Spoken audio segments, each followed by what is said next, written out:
4 benefits that come from successfully managing upward include: number 1, you heighten credibility because you are in alignment with your supervisor. Number 2, you build a strong reputation because bosses talk to bosses, and the higher they go, typically the more influence they have. Number 3, you accelerate your knowledge base because when you're in a good rhythm, you're in a higher learning mode. And number 4, you expand your project opportunities simply because you are seen as someone who is capable. Unfortunately, many people fall woefully short of accomplishing these benefits because when they communicate with their supervisor, they lack a central point. They lack succinctness, and ultimately, they verbally throw up on them. Just last week, my client Mike, who is a senior vice president at his company, told me he had a direct report come up to him and just started rambling about an issue, and Mike had no idea what he was talking about.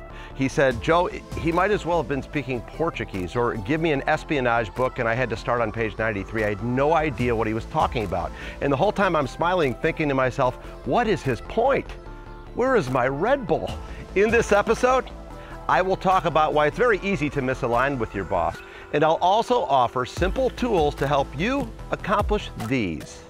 Welcome to Build Smart Connections.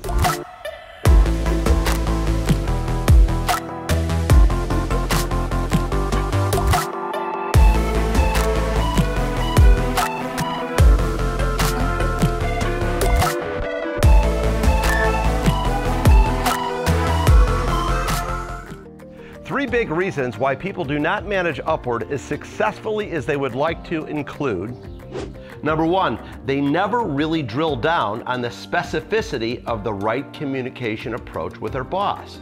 You must find out how your boss likes to receive information. Number 2, they often come with just problems versus well thought out solutions.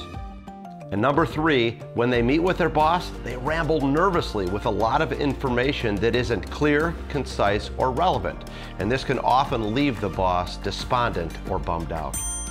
Those in management positions who don't set clear expectations are practicing ineffective leadership. So you have to control what you can. Here's an approach that will help you better align with your boss. It will help build your confidence and minimize your stress and anxiety. I like to call this smart and succinct upward management. When you are meeting with your supervisor, number 1, briefly explain why you are there. Remember Mike, the client I referred to earlier? He always wants to know, are you approaching me because you need my approval, my direction, or my advice? Number 2, offer your suggested solution and why you would implement that action. This one is absolutely critical. You know, many people will come up to me and they will say, "Joe, I'm going to my boss because I don't have the answer. I'm looking for the answer from them."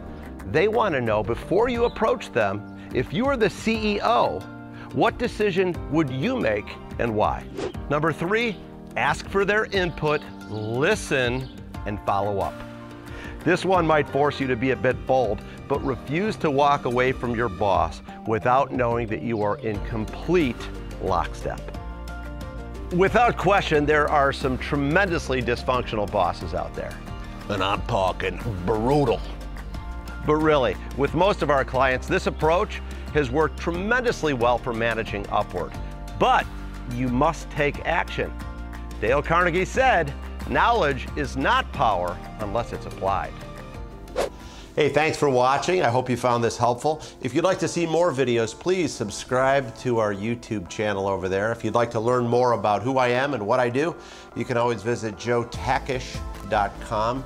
And of course, we love feedback. If you have any suggestions on how these could be better, or if you have any topics you'd like me to speak on, please leave your feedback below.